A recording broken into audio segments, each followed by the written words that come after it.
जनपद जालौन के कोच में डिप्टी सीएम ब्रजेश पाठक केंद्रीय राज्य मंत्री भानु प्रताप सिंह वर्मा की पत्नी के 12वीं भोज कार्यक्रम में शामिल हुए, जहां पर उन्होंने भानु प्रताप सिंह वर्मा की पत्नी की प्रतिमा पर फूल अर्पित किए और परिवार को सांत्वना दी।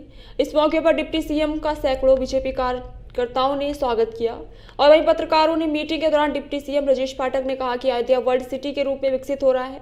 अयोध्या की सड़कों को 4 लेन के साथ अंतर्राष्ट्रीय मानकों के तौर पर विकसित किया जा रहा है। वहीं अयोध्या में रामायण रिचार्ज सेंटर और रामायण संग्रहालय भी बनाए जा रहे हैं। वहीं उन्होंने विपक्ष और समाजवादी पार्टी के ऊपर खूब निशाना साधा और उन्होंने कहा कि सपा कार्यालय में गुंडों, मवालियों और भय का माहौल है। जब से बीजेपी सरकार आई है तब से शांति और भयमुक्त माहौल स्थापित हुआ है। उन्होंने कहा कि इस बार भगवान राम की प्राण प्रतिष्ठा के बाद इस बार फिर 80 लोकसभा सीटें जीतेंगे और तीसरी बार फिर से सरकार बनाएंगे।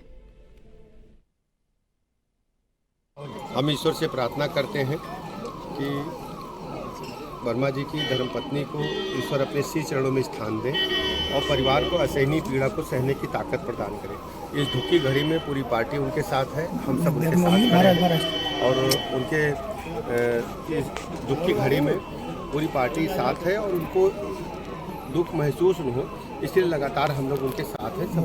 सर, अयोध्या में राम मंदिर की प्राण प्रतिष्ठा हो रही है, अब किस नज़रिए से और उसकी अभी देखिए, अयोध्या वर्ल्ड क्लास सिटी के रूप में डेवलप हो रहा है। भव्य रामलला के मंदिर के प्राण प्रतिष्ठा के उपरांत आप देख रहे हैं कि अंतर्राष्ट्रीय हवाई अड्डा, अंतर्राष्ट्रीय मान्यता रेलवे स्टेशन, सभी सड़कों को 4 लेन किया जा रहा है। इसके अलावा प्राइवेट सेक्टर में सभी कह सकता हूँ बड़े बड़े 5 स्टार होटल्स वहाँ पर आ रहे हैं। रामायण के लिए एक संग्रहालय बनाया जा रहा है, रामायण रिसर्च सेंटर भी बनाया जा रहा है। इसके अलावा अन्य जो अंतर्राष्ट्रीय मानक के पैमाने हैं उनको अंतर्राष्ट्रीय सिटी के रूप में डेवलप करते हुए सभी पैमानों को पूरा सर, सीए पे आज शांतनु जो आपके केंद्रीय मंत्री हैं उन्होंने कहा है कि 7 दिन में हम सीए लागू कर देंगे, तो क्या देखिए, आप इस बात पर ध्यान दें, माननीय प्रधानमंत्री नरेंद्र मोदी जी के मार्गदर्शन में पूरे देश में इस समय एक लहर चल रही है। गरीब आदमी के जीवन स्तर को ऊपर उठाने में भारतीय जनता पार्टी कामयाब हुई है मोदी जी के नेतृत्व में।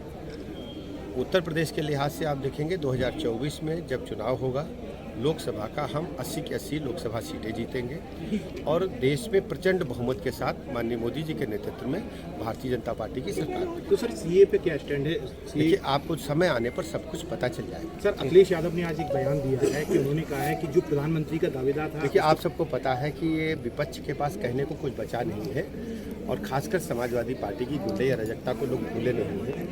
चाहे कोच हो, चाहे जालौन हो, चाहे झांसी हो, चाहे बुंदेलखंड की सड़कें हो, गुंडे, माफिया, बदमाश, मवाली बहु बेटियों की इज्जत आबरू बुरी नज़र से देखते थे, प्लाट मकान दुकान कब्जा करते थे, सरकारी ठेकों में लूट मची थी, चारों तरफ एक भय का वातावरण था।